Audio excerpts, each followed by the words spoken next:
Texas Republican Congressman Michael Burgess. Congressman, you said... Good morning, Richard. Good morning to you. You've said you're also leaning no, this after yesterday's briefing.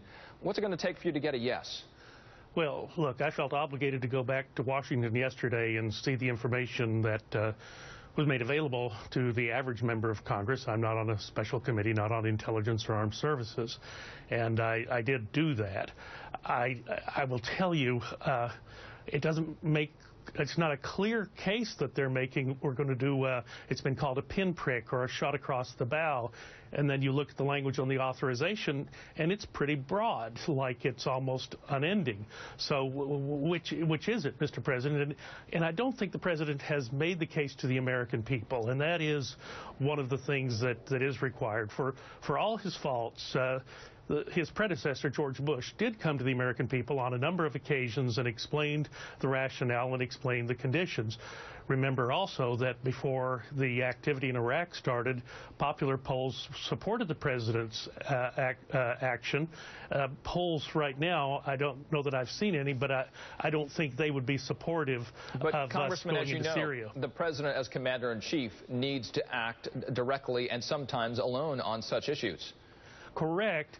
And unfortunately, on the Libyan issue, which is the other point we have for comparison, he did act unilaterally, never made a case to the American people, never made a case to the Congress, and as a consequence, the activity seemed open-ended and never-ending, and then we actually ended up losing people a couple of years later. So it's not a... This is not a clear path forward.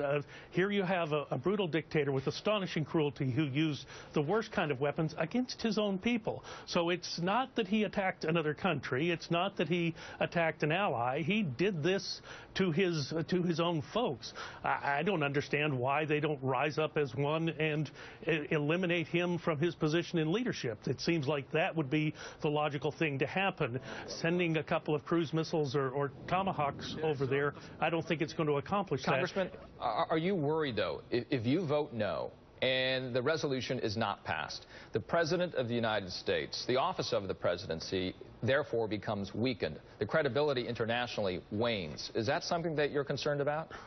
Sure, I think every American should be concerned about that, but who is responsible for that weakening? I didn't draw the red line. I did not say, if you cross this, then we're for sure going to do something. I think the point for consultation might have been a little bit earlier, and certainly the President has had the ability to make a case to the American people, not just to his advisors, not just the people around the cabinet table, but come on television, present it to the American people, present the facts as they are. Yes, I saw the classified documents yesterday. They were pretty thin.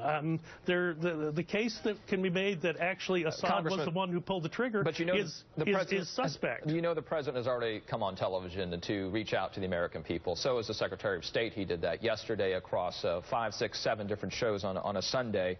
And some are asking, why hasn't Congress come back to work? Congress wanted to be consulted on this. Why isn't the Speaker asking for everybody to return here? You'll have to ask the Speaker that question. I don't know. Yes, we should be there. It's not just this. We've got all the budgetary issues to straighten out. We have the whole national intelligence plan needs to be reauthorized before September 30th.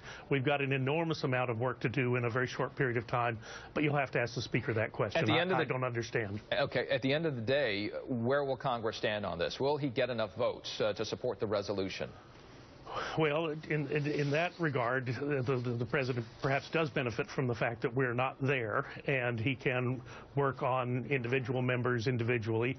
I do not know today if we just went back tomorrow morning and cast our votes. I don't think the votes are there. Why aren't Republicans in lockstep on this? Does this show that Republicans are divided, as the criticism has been throughout the last 4 to 8 years here? Well, I think Republicans are divided on this issue. I think Democrats are divided on this issue. Certainly, that's what I heard in the 2-hour briefing yesterday from the questions coming from various individuals of both political ideologies. This is not something that strictly falls into a conservative or liberal camp.